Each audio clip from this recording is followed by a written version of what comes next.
Hello everyone, I'm Kako Chrissy, and welcome back to my channel.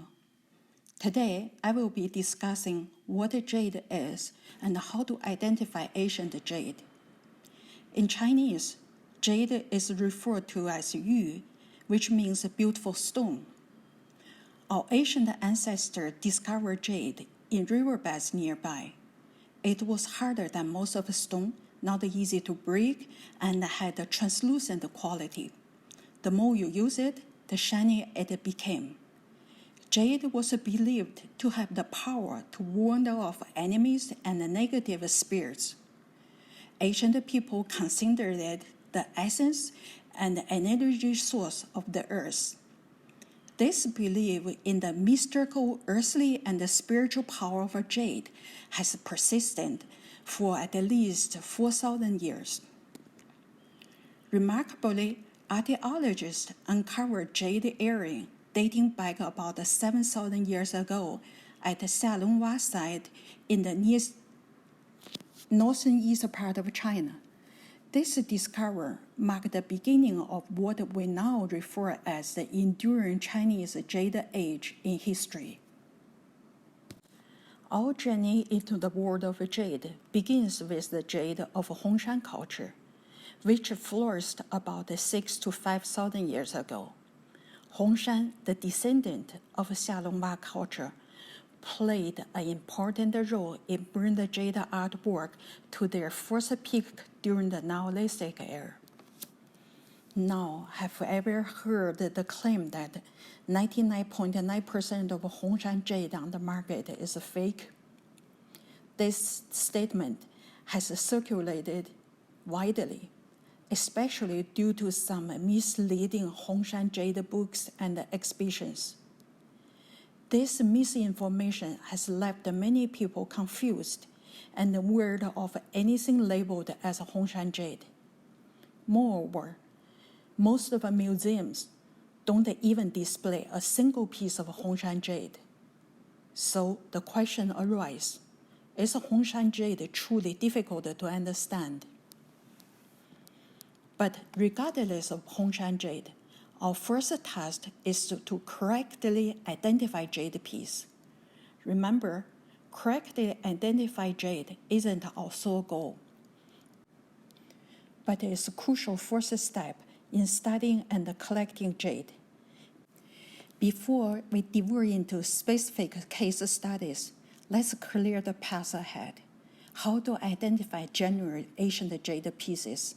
This step is essential and critical to our journey. The most reliable and the most correct way to identify ancient jade is by examining the jade itself and the craftsmanship on it. Empirical observation is the way to gain our understanding.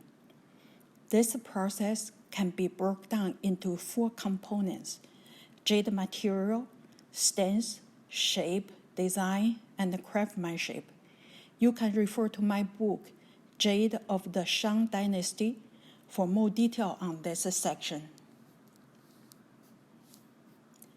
This method has been passed down through generations and is also endorsed by experts like Deng Shuping, the head of a jade field and a former curator at the Taiwan Palace Museum. I have expanded upon these 4 parts based on my own experiences to make it easier for you to grasp. Let's briefly summarize those key points.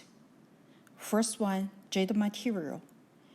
Every Neolithic culture used different kind of jade material as their main preference, mainly due to the physical location where they lived. Some type of jade material overlap between Neolithic cultures. You will gain a rough understanding as you handle more pieces. Next one is a stance. Those thin layers on jade surface provide the insight into its underground history. They were the result of the jade pieces absorbing the surrounding conditions during the past 1,000 years. Unfortunately, This crucial aspect of understanding ancient jade is often overlooked in the Western world. If you come across any research or lectures on stones in the Western world, please let me know. Shape and designs. Ancient jade serve as a bridge between humans and gods, and animal designs were commonly used on convent prayers and divine connections. Each Neolithic culture has its own preferred animal forms. The last part is craftsmanship. It refers to how the jade pieces was made and finished, often visible through microscope analysis. Different Neolithic culture has a unique technique and tool marks. This four-point framework acts as your vehicle for understanding jade. They are interconnected with each other. Not all the jade pieces possess all 4 points for us to see, such as some jade of material we have no knowledge about being used in that ancient time. But if all other 3 checking points telling us it was right, we don't discard it as a fake.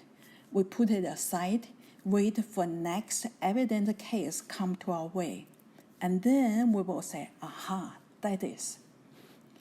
Overall speaking, those 4-point checking should all fit in place without force, without bending the rules. We gain knowledge and experience from one piece. We bring our understanding to next pieces to check if our understanding is right, or we need to modify, or we need to add more insider knowledge. In short, our understanding, our knowledge must be consistently updated. Today, I prepared 2 pieces of jade for you to examine. Observe the cracks and the tiny holes on these pieces. I also took a few enlarged pictures. Hope you can see. Observe those cracks, the tiny holes. There's hundreds of them. If you look at it at the microscope, you can see every tiny hole. Under microscope, you can see clearly each hole is different looking, and if you go deeper under the hole, you can see the earth eat into the jade. Actually, the inside hole is even wider than the outside the edge. You see the zigzag, the edge. That's the appearance, no matter what, could not be duplicated by modern means. It is a matter of common sense to agree that those holes and cracks are natural creations. As we are just started our journey, at this stage, you don't need to know what about their real age. For the beginners, this common sense is sufficient and important. Think of this as a fundamental principle of your journey into the world of jade. Just as we begin our mathematical knowledge with the number 1, and we build on it, 1 we plus another 1 is 2, we add another 1 becomes 3, and then later on we find out that there's a plus 3, there's a minus 3, or decimals. Same principle. As we see more jade pieces, our knowledge will grow, just as we build our mathematical knowledge. This fundamental understanding will be your unwavering guide. Whenever you feel confused or doubt yourself, return this fundamental principle where we started and retrace all the steps you have taken. You will find the answer. Let me close today's talk by sharing a story with you. Mr. Wang is a renowned expert on Ming Dynasty furniture at the Palace Museum. he can discern the authenticity of a piece of furniture from 10 feet away. His students were amazed and asked, teacher, can you tell me how can you tell a piece from such a distance without even touching it? Other experts will use magnifying glasses to examine the wood surface, and they have to go underneath the furniture to inspect the seams.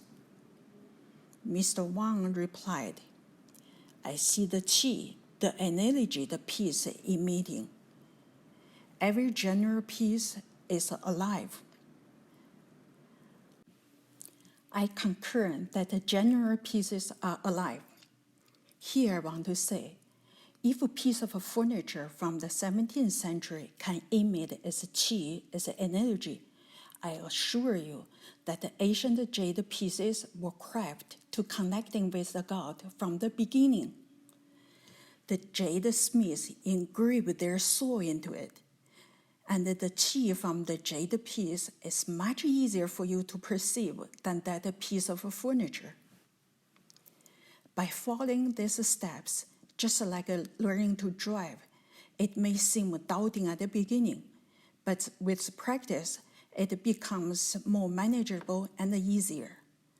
Soon you will be able to interpret a jade piece effortlessly. One day, you will say, aha, I got it. This is the moment when jade transforms into a type capsule, transporting you back thousands of years to meet the person who created it. I assure you, it's a fantastic experience. Thank you for joining me today. I will see you next time.